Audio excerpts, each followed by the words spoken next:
हमारे लेक्चर का जो टॉपिक है वो है प्रिंसिपल्स ऑफ कोचिंग। जब भी किसी खिलाड़ी को, किसी भी शख्स को हम जब कोचिंग देते हैं तो किन बातों को, किन पॉइंट्स को, किन प्रिंसिपल्स को जहन में रखना चाहिए और उसी के अकॉर्डिंग हमको किसी भी इंडिविजुअल को, किसी भी खिलाड़ी को कोचिंग देनी चाहिए। तो ऐसी कौन कौन सी बातें हैं जिनका असर हमारी कोचिंग पर पड़ता है। तो पहला पॉइंट है आपका इंडिविजुअल डिफरेंसेस। यहाँ पर इंडिविजुअल डिफरेंसेस का मतलब ये है कि हर एक इंसान दूसरे इंसान से मुख्तलिफ है, अलग है, भिन्न है। जाहिर सी बात है, जब वो अलग है तो उसकी फिजिकल और साइकोलॉजिकल डिफरेंसेस भी होंगे। जरूरी नहीं है कि जिसकी फिजिकल पावर एक हो तो दूसरे भी सेम हो, ऐसा नहीं हो सकता। हर एक इंसान दूसरे से मुख्तलिफ है, सबकी फिजिकल कैपेबिलिटीज अलग हो सकती हैं, उसकी फिजिकल पावर अलग हो सकती हैं, ठीक है, उसकी एनाटॉमिकल स्ट्रक्चर डिफरेंट हो सकता है। तो इस बात को जहन में रखना चाहिए कि हर इंसान दूसरे से अलग है, तो उसी के अकॉर्डिंग हमको ट्रेनिंग देनी चाहिए। फॉर एग्जाम्पल, मेल और फीमेल में सबसे बड़ा डिफरेंस होता है। मेल और फीमेल में सबसे बड़ा डिफरेंस होता है। अगर हम फीमेल के अकॉर्डिंग अगर हम मेल को ट्रेनिंग देंगे या कोचिंग देंगे तो उसको उतना इफेक्ट नहीं पड़ेगा। या हम बॉयज के अकॉर्डिंग किसी फीमेल को ट्रेनिंग देंगे या कोचिंग देंगे तो जाहिर सी बात है उसकी बॉडी पे उसका उल्टा इफेक्ट पड़ेगा और जो भी हम रिजल्ट चाह रहे हैं वो नहीं मिलेगा। तो हमको हमेशा किसी भी शख्स को कोचिंग देते वक्त इस बात को जहन में रखना चाहिए कि हर एक इंसान दूसरे इंसान से मुख्तलिफ है, भिन्न है और उसकी जो कैपेसिटीज़ हैं वो एक दूसरे से अलग होती हैं। उनकी कैपेसिटीज़ को, उनके स्ट्रक्चर को, उनके सेक्स को जानते हुए ही उनको कोचिंग देनी चाहिए। ये तो पहला प्रिंसिपल था। दूसरा प्रिंसिपल है साइंटिफिक प्रिंसिपल। ऐसा माना जाता है, ऐसा कहा जाता है कि कोचिंग क्या है, एक आर्ट है। लेकिन इस बात को जहन में रखना चाहिए कि अगर हम साइंस का यूज नहीं करेंगे कोचिंग में तो हमारी कोचिंग का इम्पैक्ट किसी भी खिलाड़ी पर या किसी भी इंडिविजुअल पर नहीं पड़ेगा। तो एक कोच की, एक अच्छे कोच की ये जिम्मेदारी है कि उसको साइंस की नॉलेज होनी चाहिए। अगर उसको साइंस की नॉलेज नहीं है तो वो अच्छी ट्रेनिंग नहीं दे पाएगा, क्योंकि साइंस, जो हमारे साइंटिफिक सब्जेक्ट्स हैं बहुत से हैं, अगर उनकी नॉलेज नहीं हुई तो हम किसी भी खिलाड़ी को अच्छी कोचिंग नहीं दे पाएंगे। अगर हम किसी खिलाड़ी की एनाटॉमी नहीं जानते हैं, हम उसकी फिजियोलॉजी नहीं जानते हैं, तो हम उसको ट्रेनिंग नहीं दे पाएंगे। अगर हम बायोमैकेनिक्स के बारे में नहीं जानते हैं, हम फिजियोलॉजी के बारे में नहीं जानते हैं, क्या न्यूटन्स के लॉ हैं, क्या लॉज ऑफ मोशन हैं, क्या ग्रेविटेशन होता है, अगर इनके बारे में हम नहीं जानते हैं तो हम किसी भी खिलाड़ी को अच्छी ट्रेनिंग नहीं दे पाएंगे। इसलिए एक अच्छे कोच को कोचिंग देते वक्त उसको साइंस की नॉलेज होना बहुत ज़रूरी है। अब आते हैं हम अपने तीसरे प्रिंसिपल पर। तीसरा प्रिंसिपल है सेटिंग ऑब्जेक्टिव। जाहिर सी बात है, हम किसी भी शख्स को, किसी भी खिलाड़ी को अगर हम ट्रेनिंग दे रहे हैं तो इस बात का ज़रूर ध्यान रखें कि उसके लिए एक हम पर्पस, एक एम फिक्स कर दें कि हमको उससे क्या चाहिए या हमको उससे क्या कराना है या हमको क्या रिजल्ट चाहिए। तो उसको एक पर्पस बता देना चाहिए खिलाड़ी को, या कोच को खुद एक पर्पस डिसाइड कर लेना चाहिए जिसके ज़रिए उसको कोचिंग दी जाए और उस कोचिंग के ज़रिए ही उस खिलाड़ी से उस पर्पस को अचीव किया जाए। ठीक है, हमारा नेक्स्ट जो प्रिंसिपल है वो है गेम ओरिएंटेड। गेम ओरिएंटेड, हम किसी भी खिलाड़ी को कुछ भी सिखा रहे हैं तो इस बात को ज़रूर जहन में रखना होगा कि हम किस गेम की उसको कोचिंग दे रहे हैं, क्योंकि हर गेम की फिटनेस अलग होती है, हर गेम की स्किल्स अलग होती हैं। इस बात का ज़रूर ध्यान रखना चाहिए कि हर गेम का नेचर अलग होता है, उनकी स्किल्स अलग होती हैं। हम फुटबॉल की स्किल बैट्स क्रिकेट में नहीं ला सकते। इस बात का ध्यान रखना चाहिए कि हम जिस गेम की उसको ट्रेनिंग दे रहे हैं, कोचिंग दे रहे हैं, तो जो हम सिखा रहे हैं क्या वो उस गेम से रिलेटेड हैं या नहीं। इस बात को कोच को ज़रूर अपने जहन में रखना चाहिए, क्योंकि जो गेम है हमको उसी के अकॉर्डिंग उसकी फिटनेस और उसकी स्किल्स सिखानी है, जो भी गेम उसको हम सिखा रहे हैं। फिर आता है हमारा principle level of player. Level of player, level of player में हम ये जानने की कोशिश करेंगे कि हमारे प्लेयर का लेवल क्या है। वो अभी उसको बेसिक सिखाने हैं या उसको एडवांस स्किल सिखाने हैं, इस बात की नॉलेज जरूर कोच को रखनी चाहिए, क्योंकि जब तक हम लेवल नहीं जानेंगे प्लेयर का, तब तक हम उसको कोई भी स्किल या उसको हम कोचिंग नहीं दे पाएंगे। बहुत से खिलाड़ी ऐसे होते हैं जिनकी सीखने की जो कैपेसिटी होती है बहुत अच्छी होती है और वो बहुत जल्दी से सीख जाते हैं। तो अगर वो बहुत जल्दी सीख रहे हैं तो उनको हम ज़्यादा दिन तक बेसिक नहीं सिखा सकते, उनको हम एडवांस पे ले जाएंगे।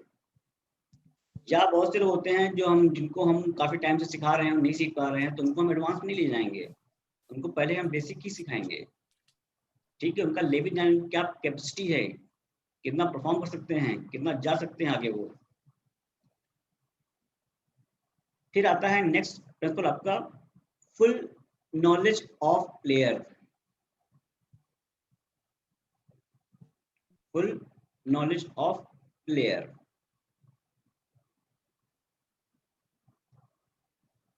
इसका मतलब यहाँ पर है कि हमें या कोच को अपने प्लेयर की पूरी जानकारी होनी चाहिए।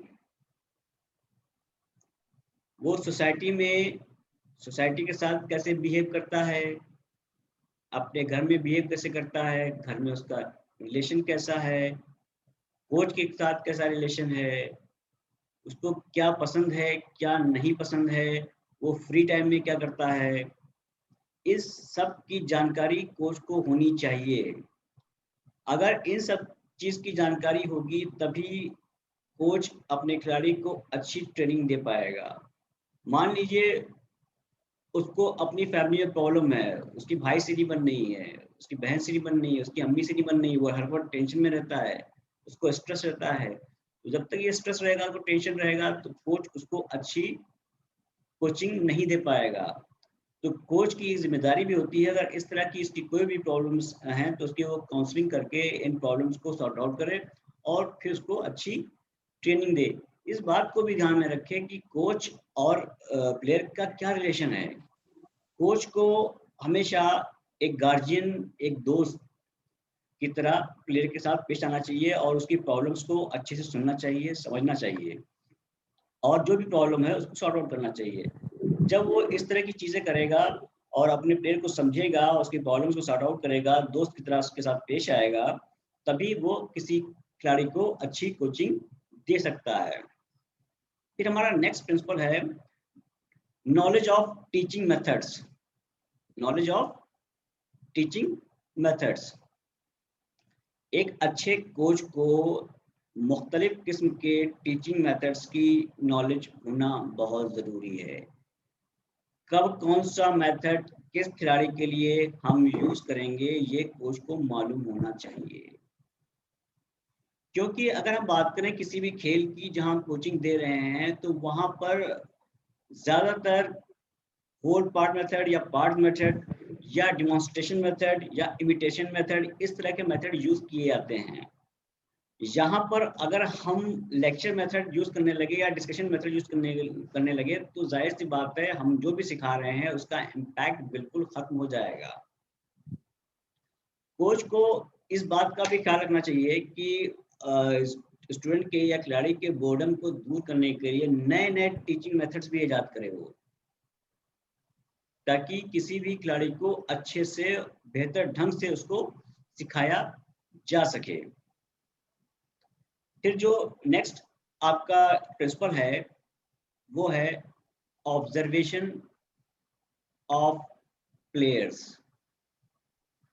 ऑब्जर्वेशन ऑफ प्लेयर्स का यहाँ ये मतलब है कि जब भी हम कोई भी स्किल या कोई भी ट्रेनिंग या कोई भी कोचिंग देते हैं तो कोच का ये फर्ज बनता है, दायित्व है, रिस्पॉन्सिबिलिटी है कि वो अपने खिलाड़ी को इतना वक्त दे कि वो किसी भी स्किल की प्रैक्टिस अच्छे से कर सके।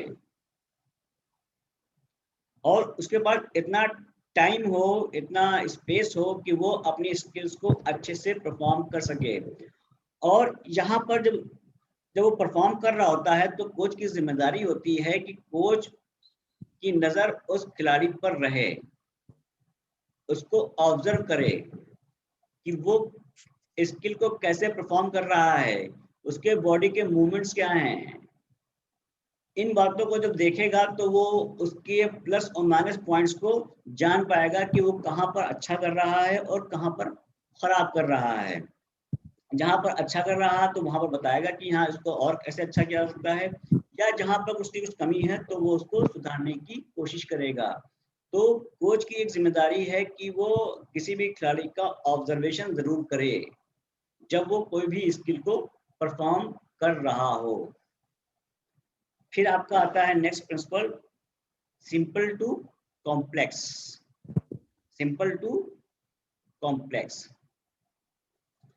यहाँ पर मतलब ये है कि जब भी हम कोई भी स्किल, कोई भी कोचिंग देते हैं तो इस बात का जरूर ध्यान में रखें कि हम जब भी शुरुआत करें तो आसान से मुश्किल की तरफ शुरुआत करें। पहले खिलाड़ी को जो भी स्किल्स हैं, फंडामेंटल स्किल्स हैं, बेसिक स्किल्स हैं, जो आसान सी स्किल्स हैं, वो हम उनको सिखाने की कोशिश करें। जब वो आसानी से सीखने लगे और धीरे धीरे उस पर मास्टरी आने लगे, तब हम स्किल्स में डिफिकल्टी लेवल को बढ़ाएं, तब हम थोड़ी मुश्किल स्किल्स की तरफ बढ़ें। क्योंकि अगर हम पहले से ही उनसे मुश्किल स्किल्स कराने लगेंगे या मुश्किल टास्क दे देंगे तो वो परफॉर्म नहीं कर पाएंगे और उनका इंटरेस्ट भी खत्म हो जाएगा। और जब हम आसान चीज़ें सीखते हैं तो हमारा मोटिवेशन भी बढ़ता है, हमारा इंटरेस्ट भी बढ़ता है और हम उसको करने के लिए और ज़्यादा फोकस्ड रहते हैं। तो इस बात का ख्याल रखना चाहिए कोच को कि जो भी हम इसको स्किल सिखा रहे हैं, जिस तरह की हम कोचिंग दे रहे हैं, वो सिंपल टू कॉम्प्लेक्स होनी चाहिए। आसान से मुश्किल, पहले आसान फिर धीरे धीरे मुश्किल। इसका जो नेक्स्ट प्रिंसिपल है वो है one skill eight one time. One skill eight one time,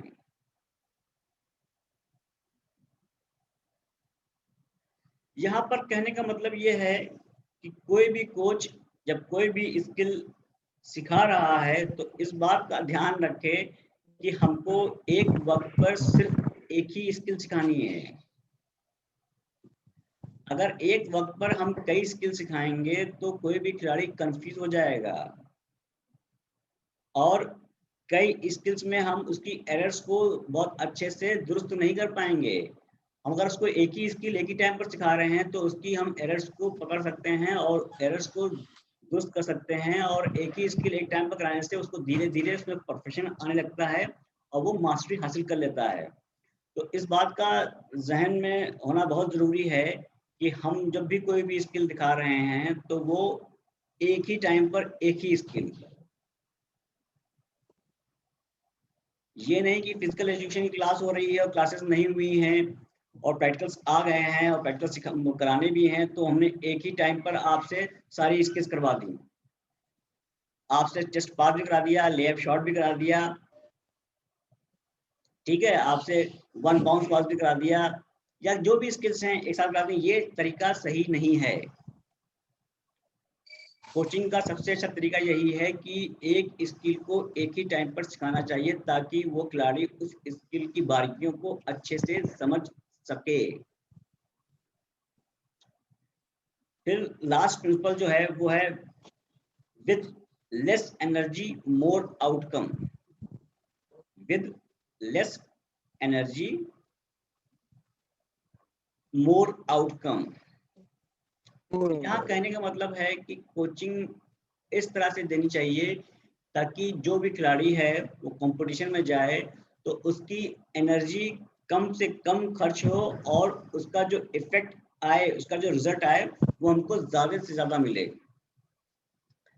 इसके लिए कोच को चाहिए कि जो भी वहाँ का एटमॉस्फेयर है, वहाँ का वेदर है, जहाँ कंपटीशन होने वाला है, वहाँ की जो ऑडियंस है, या जो नई टेक्नोलॉजीज़ हैं, या ये जो नए रूल्स लागू हुए हैं, या जो आप स्ट्रेटजी यूज़ कर रहे हैं, या आप जो भी टैक्टिक्स यूज कर रहे हैं, इसकी पूरी नॉलेज आप कोच को, खिलाड़ी को देनी चाहिए। अगर उसको रूल्स की नॉलेज होगी, टेक्नोलॉजीज की नॉलेज होगी, एटमॉस्फेयर की नॉलेज होगी, ऑडियंस की नॉलेज होगी, तभी वो ग्राउंड में अच्छा कर पाएगा, वरना उसकी एनर्जी ज़्यादा खर्च होगी और रिजल्ट हमें कम मिलेगा।